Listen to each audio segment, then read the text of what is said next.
एक लखनऊ का इतिहास। लखनऊ का इतिहास। लखनऊ भारत के उत्तर प्रदेश राज्य की राजधानी है और इसे भारत का तहजीब का शहर कहा जाता है। यह शहर अपनी नफासत, अदब, भाषा, साहित्य, संगीत, नृत्य और ऐतिहासिक धरोहरों के लिए प्रसिद्ध है। लखनऊ का इतिहास बहुत पुराना है, जिसमें प्राचीन काल से लेकर आधुनिक समय तक की अनेक घटनाएं, संस्कृतियां और सभ्यताएं जुड़ी हुई हैं। इस शहर ने न केवल उत्तर भारत की संस्कृति को आकार दिया, बल्कि भारत की आजादी और सामाजिक एकता की भावना में भी अपना बड़ा योगदान दिया। लखनऊ गोमती नदी के किनारे बसा हुआ है। इस शहर का नाम लखनपुर या लखनौती से बना माना जाता है, जो आगे चलकर लखनऊ कहलाया।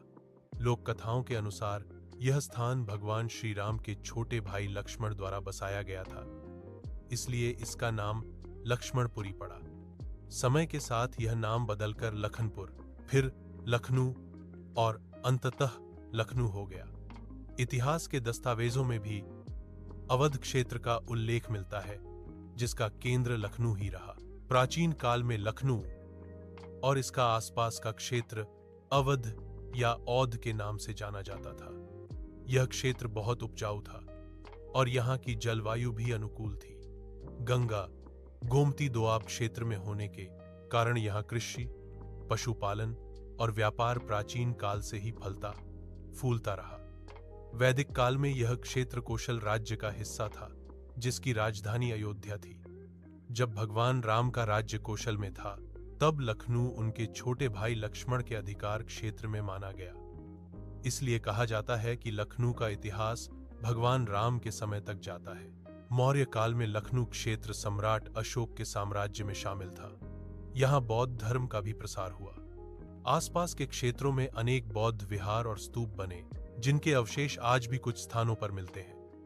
बाद में गुप्त साम्राज्य के समय लखनऊ ने शिक्षा, कला और व्यापार में प्रगति की, परंतु गुप्त साम्राज्य के पतन के बाद यह क्षेत्र धीरे धीरे स्थानीय राजाओं और जमींदारों के अधीन हो गया। मध्यकाल में जब दिल्ली सल्तनत और बाद में मुगल साम्राज्य की स्थापना हुई, तब लखनऊ मुगल शासकों के अधीन आ गया। मुगल काल में यह क्षेत्र प्रशासनिक दृष्टि से महत्वपूर्ण था। मुगल बादशाह हुमायूं और अकबर के समय में अवध को विशेष महत्व मिला, क्योंकि यह क्षेत्र न केवल उपजाऊ था, बल्कि सामरिक दृष्टि से भी अहम था। अकबर ने अपने साम्राज्य को कई सूबों में बांटा था, जिनमें अवध एक प्रमुख सूबा था। अवध का मुख्यालय पहले फैजाबाद में था, लेकिन धीरे धीरे लखनऊ उसकी राजधानी के रूप में उभरा। अवध में नवाबों का शासन मुगल साम्राज्य के कमजोर पड़ने के बाद शुरू हुआ। 18वीं सदी की शुरुआत में सादत अली खान को अवध का पहला नवाब नियुक्त किया गया। उन्होंने अवध को स्वतंत्र रूप से चलाना शुरू किया। हालांकि औपचारिक रूप से वे मुगल सम्राट के अधीन माने जाते थे।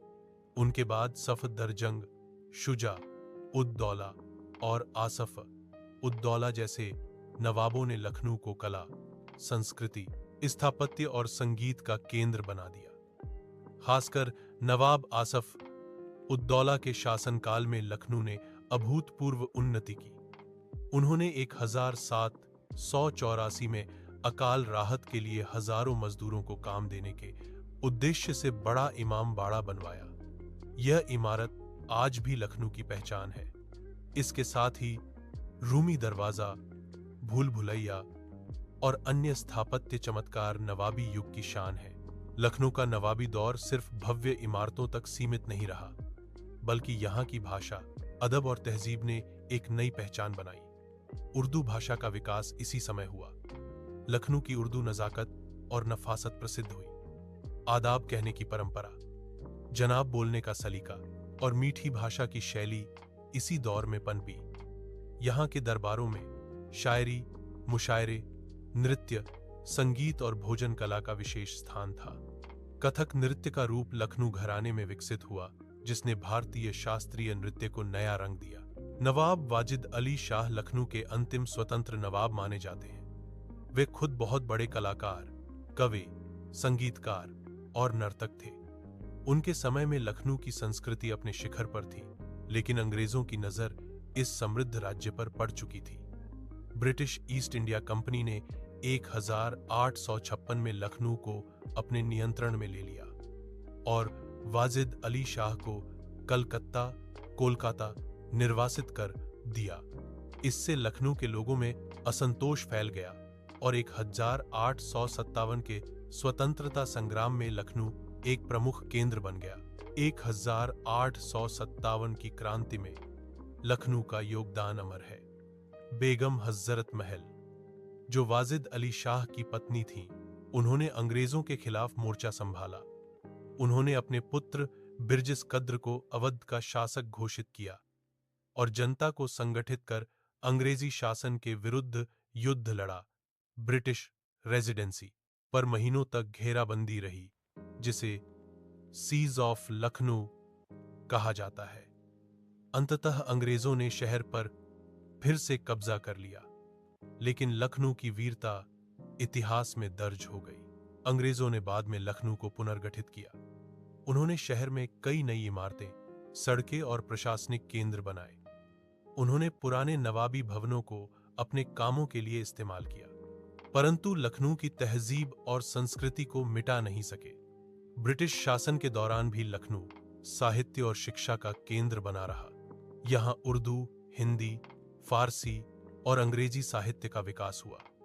प्रसिद्ध शायरों और लेखकों जैसे मीर अनीस, मिर्जा दाबिर, अमीर मीनाई और बाद में जोश मलिहाबादी ने लखनऊ की साहित्यिक परंपरा को नई ऊंचाइयां दी।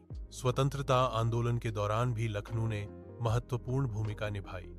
1916 में यहाँ भारतीय राष्ट्रीय कांग्रेस और मुस्लिम लीग का संयुक्त अधिवेशन हुआ, जिसे लखनऊ पैक्ट के नाम से जाना जाता है।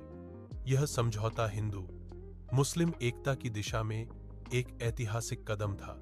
महात्मा गांधी, पंडित नेहरू, मौलाना आजाद और मोहम्मद अली जिन्ना जैसे नेता यहाँ एक मंच पर आए थे। स्वतंत्रता संग्राम के कई आंदोलन लखनऊ से संचालित हुए। लखनऊ विश्वविद्यालय, जिसे 1921 में स्थापित किया गया, शिक्षा और जागरूकता का एक बड़ा केंद्र बना। 1947 में भारत की स्वतंत्रता के बाद लखनऊ उत्तर प्रदेश की राजधानी बना। इस समय शहर का महत्व और भी बढ़ गया। यहाँ प्रशासनिक, राजनीतिक और शैक्षिक संस्थान स्थापित हुए। उत्तर प्रदेश विधानसभा, मुख्यमंत्री निवास, सचिवालय और उच्च न्यायालय की लखनऊ पीठ यहीं स्थित है। आधुनिक लखनऊ ने पारंपरिक संस्कृति के साथ साथ आधुनिक विकास को भी अपनाया। यहाँ अब मेट्रो रेल, चौड़ी सड़कें, आधुनिक इमारतें और बड़े बड़े शॉपिंग मॉल भी हैं, लेकिन इसके बावजूद यह शहर अपनी पुरानी नफासत और तहजीब को आज भी संजोए हुए है। लखनऊ की पहचान केवल राजनीति या इतिहास से नहीं, बल्कि यहाँ के खान पान, बोलचाल और जीवन शैली से भी है। तू तड़ाक की जगह आप कहना, छोटी छोटी बातों में विनम्रता रखना और अतिथि का स्वागत खुले दिल से करना लखनऊ की परंपरा है। यहाँ की मशहूर टुंडे कबाबी, कुल्फी, निहारी, कुरमा और शीरमाल पूरे देश में प्रसिद्ध है। लखनऊ की चिकनकारी कढ़ाई कला विश्व प्रसिद्ध है और यहाँ के बाजार जैसे अमीनाबाद चौक और हजरतगंज आज भी पुराने और नए लखनऊ के मेल का उदाहरण है। लखनऊ का स्थापत्य आज भी पर्यटकों को आकर्षित करता है। बड़ा इमामबाड़ा, छोटा इमामबाड़ा, रूमी दरवाजा, ब्रिटिश रेजिडेंसी, घंटाघर और हजरतगंज जैसी जगहें शहर के गौरव की प्रतीक हैं।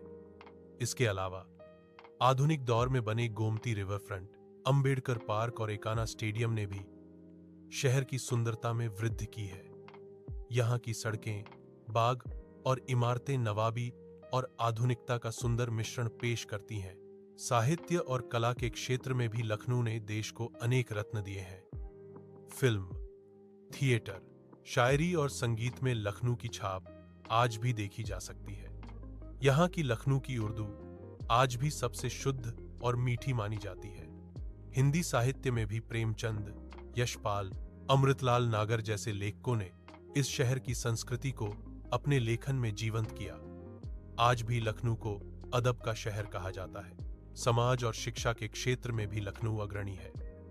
यहाँ लखनऊ विश्वविद्यालय, king George medical university, IIM Lucknow और कई प्रतिष्ठित संस्थान हैं। इसके अलावा यहाँ अनेक सांस्कृतिक आयोजन, पुस्तक मेले, मुशायरे और संगीत समारोह नियमित रूप से होते रहते हैं। आज का लखनऊ एक ऐसा शहर है जहां परंपरा और आधुनिकता का संगम है।